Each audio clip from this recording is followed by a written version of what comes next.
What's up, sports fans? Curious Formula here with another video, our kickoff video for our weekly education reform series. This will undoubtedly be my most controversial and shocking content today, so let's get into it. But first, subscribe and like.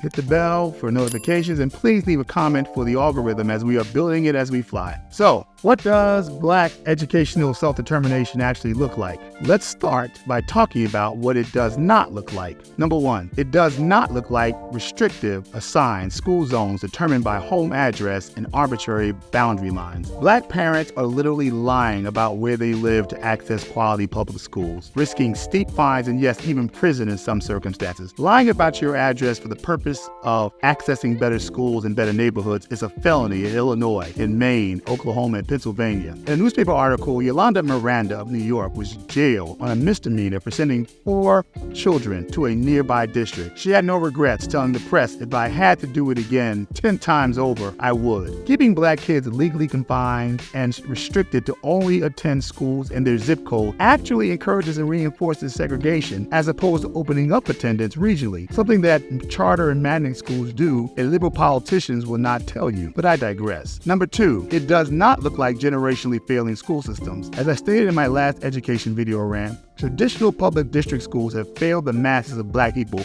for over 75 years, despite increased funding, and the numbers do not lie. And that failure continues to this day. We all know it. We all that have means move our kids from it. And we all are part of the hypocrisy of proposing tinkering around the edges of the problem as if that will suffice, instead of moving for system upheaval and overhaul. USA Today reported that the Baltimore Public Schools District has 23 out of 150 schools where no students are proficient in math. None. Zero. Nada. No. In 2011, the St. Louis Post-Dispatch ran an editorial entitled, "How Many Generations of St. Louis Children Will We Fail?" And many of us that are woke are asking the same damn question. Number 3, it does not look like hypocritical progressive elected officials supporting systems of failure while sending their own children to private schools, parochial schools, magnet schools, charter schools on the down low, or traditional district public schools, wait for it, in well-to-do rich communities, not where they represent or where their constituents actually live. There's a New York Post article this year entitled "Anti-Charter New York Polls Send Kids to $60,000 Private Schools." Pure hypocrisy. New York State Senator Robert Jackson, a Democrat who opposed lifting New York City caps on charter school growth despite waiting lists in the tens of thousands, admitted sending his own children to a $60,000 a year private school. His quote, "Every parent has to decide what is best for their child.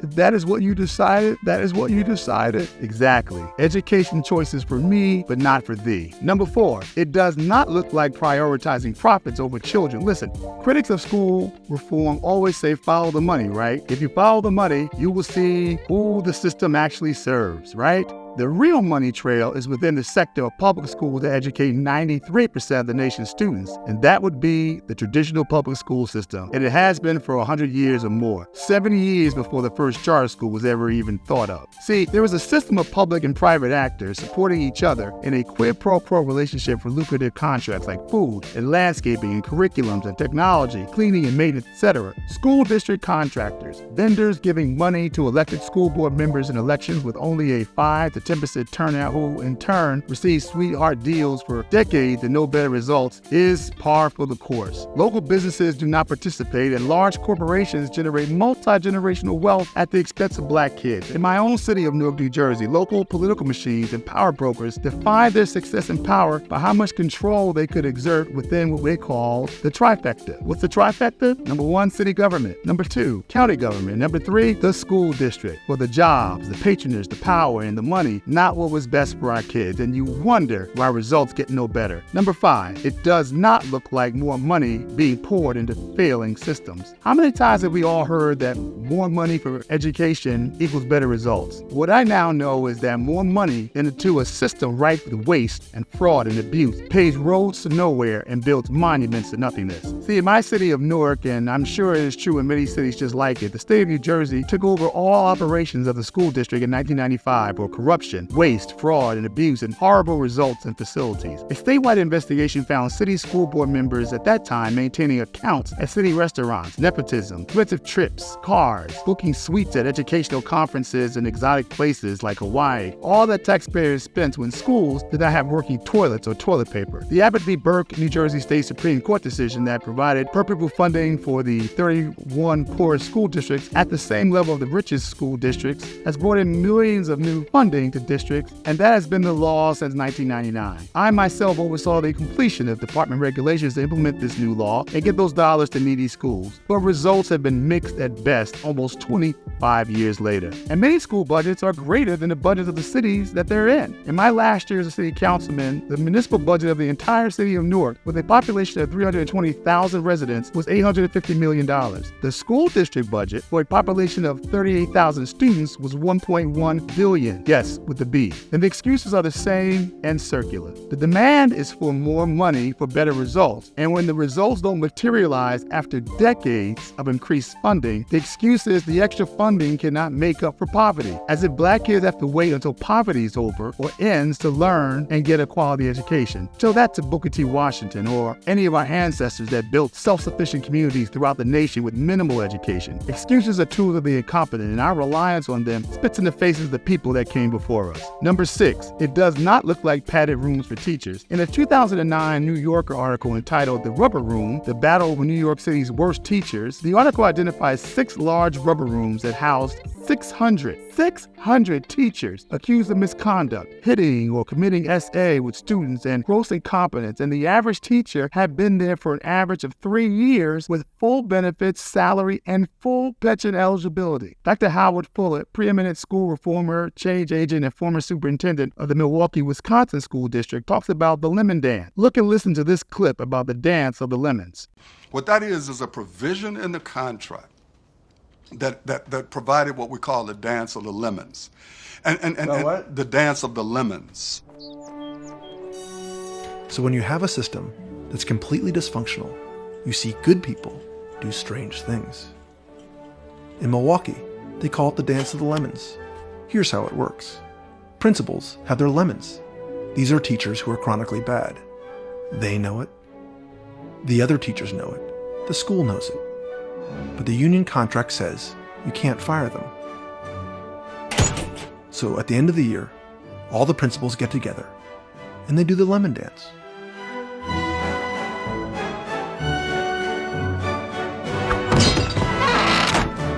Fred gives Jack his lemons. Jack gives Sally his lemons. And Sally gives Greg her lemons. The lemon dance. Each principal hopes the teachers he's stuck with at the end of the dance are somehow better than the ones he's getting rid of, and that this year, he'll finally be able to take his lemons and make lemonade. Now that we have identified what Black educational self-determination does not look like, we have to talk about well-intentioned white progressives and what they do to stop and halt the creation of a system of self-determination in public education. Well-meaning but misguided, paternalistic in many instances, many white progressives talk about the system being broken, but leave out the system of public education, which has been so since, well, before most of them were even born. Remember when Senator Elizabeth Warren, the darling of the progressive mainstream, was running for president in 2019 and lied to a Black mother about her own children attending a private school when asked where her kids attended school? Here's the clip. Make for your kids, because I read that your children went to private school. No, my children went to public school. But we even if it was public school, it probably was the best public school. The Reason, a magazine, in describing the incident that her campaign had to apologize for, said, quote, Warren was so #public school proud that she sent her son to an expensive private school and then lied about it. And I'll add, to a Black mother. Remember the Hillary Clinton for President launch video entitled Getting Started? Former Senator and First Lady Clinton, who also sent her kids to private school, was also once a proponent of school choice, but changed her position as she sought the 2016 Democratic nomination for president and doubled down on mandating that kids attend their assigned neighborhood school no matter the condition or ability to meet the needs of their children, i.e. poor families. But her own team highlighted in the video a white woman that was quote, getting ready to start, end quote, a new job, and she was excited because she would make more money and would then be able to, wait for it, move to a better neighborhood with better schools. Watch it here. My daughter is about to start kindergarten next year. And so we're moving just so she can belong to a better school. Do you see a pattern of mockery? Do you see the hypocrisy? Did you not know about these examples? There's a reason why. Another thing that white progressives love to tout is how K-12 public education works with the majority of Americans without being honest about how the suburbs and well-to-do community public schools are the only public schools doing average or well systematically. Disaggregate for people of color and urban communities, and you will find public education is not working for working people. Again, white progressives are well-meaning, and as a fellow progressive, I know that anecdotally and personally. But when it comes to public education, they are extremely myopic and not credible, mainly because they have no skin in the game, and they look at it from the outer regions, and their advocacy does not have to match their everyday lived experience. See, education or the lack thereof does not represent life or death choices or the breaking of generational curses. It is not their fault, but it is a fact. So what does Black educational self-determination look like? Let's just get to it. Number one, it looks like public schools being led by Black teachers, school leaders, administrators, and community leaders and institutions. Number two, it looks like open to all and no respective zip code schools, which would actually desegregate schools. Number three, it looks like Black small businesses providing the food, the tech, the curriculum, the accounting, the cleaning, landscaping, maintenance, legal services, etc., not large corporate interests vested in failure. Small Black businesses cannot even compete for district contracts. They lack the capacity and the size. Number four, it looks like boards of these schools, not just the board elected by 5% of the electorate, run by Black people and supported by Black philanthropy. Number five, it looks like Black fraternities and sororities, Masons, and nonprofit community organizations and institutions creating schools and providing mentors and aides. Number six, it looks like connections to historically Black colleges and universities, HBCUs, to increase enrollment and pipeline opportunities for Black teachers. And number seven, it looks like students returning to those same communities to teach in the schools that they were educated in or provide services to it, continuing a symbiotic relationship that makes our whole community holistically whole. And we are starting to see this new for us, by us revolution in public and private education at the K-12 level in the spirit of heroines like Marva Collins in Chicago. Leaders of color are starting charter schools that are showing results and innovation. 33% of charter school leaders are leaders of color and growing, compared to just 17% in traditional district schools. That's almost double. And many charter schools have large numbers of Black male educators, like at Statesman's Prep in DC, when the national district school average is 2%, an abysmally low number. Black and brown institutions are starting schools as well. National Urban League affiliates have started charter schools like Esther Bush, former CEO of the Urban League of Greater Pittsburgh and founder of the Urban League of Greater Pittsburgh Charter School. Unidos US has started charter schools led by incredible, out-of-the-box thinking Latino educational practitioners. The United Negro College Fund, the UNCF, has received $20 million from the Bloomberg Foundation to assist and fund HBCUs to start independent charter schools. And yes, Black entertainers and athletes are also starting schools. Puff Daddy, or Mr. Love, Sean Puffy Combs, and Dr. Steve Perry have started 2 schools in Harlem, the Capital Prep Harlem Charter School, and getting incredible results. Students at a charter school in the Bronx received the surprise of a lifetime from a music legend who also happens to be their school's co-founder. This is very, very cool. Sierra and Russell Wilson are the founders of the Why Not You Charter Academy Network that are opening charter schools across the entire nation. And Common, actor, musician, artist, has started his own charter school, Art in Motion Charter School in Chicago, Illinois. And Black private school founders, honoring the legacy of Piney Woods in Mississippi, Mather Schools in South Carolina, are also part of this movement. Do you know who King Randall and Dr. Umar Johnson are? Well, if you don't, you should. King Randall I, a young Black man in his 20s, military veteran and conservative, started in 2019 with extreme opposition from the traditional public school district as well as the state of Georgia. King Randall School has posted an 86% improvement in reading comprehension across all students, with 82% of all students being proficient in general contracting and 99% of students avoiding recidivism. Listen to this about his school. The X for Boys is creating men that'll be self-sufficient, that will be able to protect their women and children, and will be able to go out and earn things for themselves. We do not teach victimhood. There is nobody holding us down.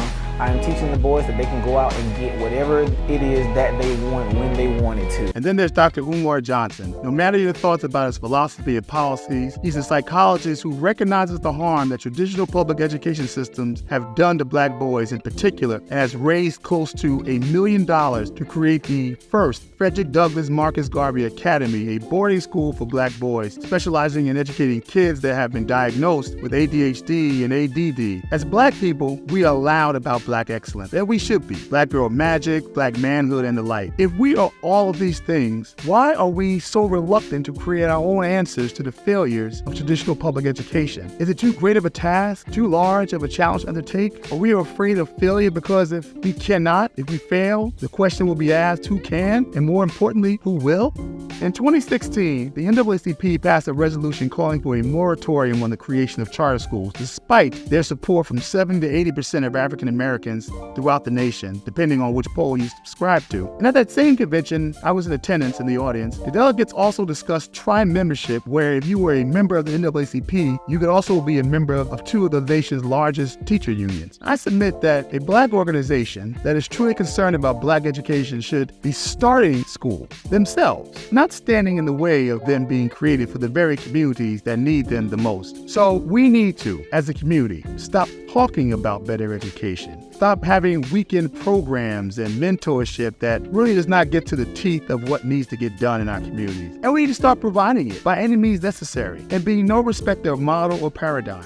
If it works, it needs to be replicated and expanded and built upon. We have nothing to lose except our chains. The chains of low expectations, the chains of generational failure. But are we ready to step up to educate our babies? Or are we going to keep investing in a system that was not created to educate the masses of our people and never has? Are we about talking revolution for other problems and only system tinkering for education? We need to be angry and we need to pursue anything that works. Right now, conventional rules, tradition, and yes, historic relationships be damned.